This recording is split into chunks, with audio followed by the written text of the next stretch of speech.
Hello বন্ধুরা, সবাই কেমন আছো জানিও। আজ আমি তোমাদের সাথে শেয়ার করব বাঁধাকপির একটি নিরামিষ রেসিপি।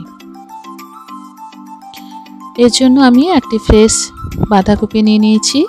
এর পাতাগুলি ছাড়িয়ে আমি 1 মিনিটের মতো ভাপিয়ে নেব।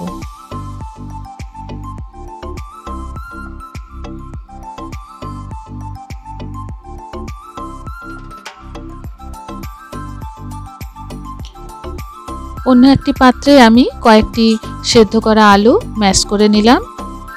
তাতে আমি কিছুটা বিটরুট কুচিয়ে রাখা দিয়ে দিলাম, দিয়ে দিচ্ছি ক্যাপসিকাম, আর ঝালের জন্য দিয়ে দিলাম লঙ্কা, একটু আদা বাটা দিয়ে দিচ্ছি, জিরে পাউডার, ধনে পাউডার দিচ্ছি, আর সামান্য একটু আমচুর দিয়ে দিলাম।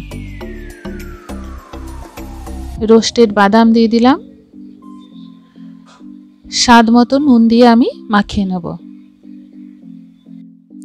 এইভাবে ছোট ছোট বলের আকারে বানিয়ে নেব। অন্য একটা বাটিতে আমি সামান্য কিছুটা বেসন নিয়ে নিলাম, তাতে স্বাদ মতো নুন আর হলুদ দিয়ে একটা ঠিক ব্যাটার বানিয়ে নিচ্ছি।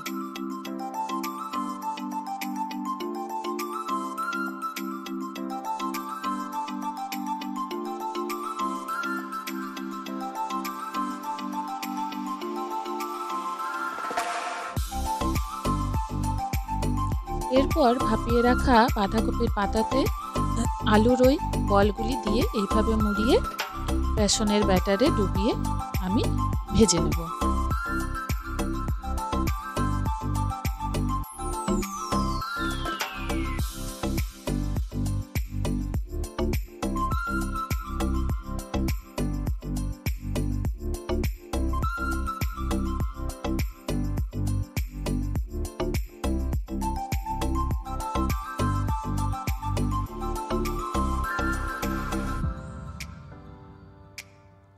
এইভাবে সবগুলি আমি ভেজে নামিয়ে রাখব।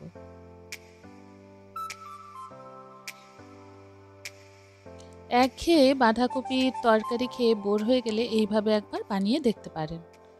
বেশ ভালোই হয়েছিল, ওই জন্য আমি তোমাদের সাথে শেয়ার করলাম। রেসিপিটি যদি ভালো লেগে থাকে তাহলে একটি লাইক দিয়ে সাথে থেকো। ধন্যবাদ।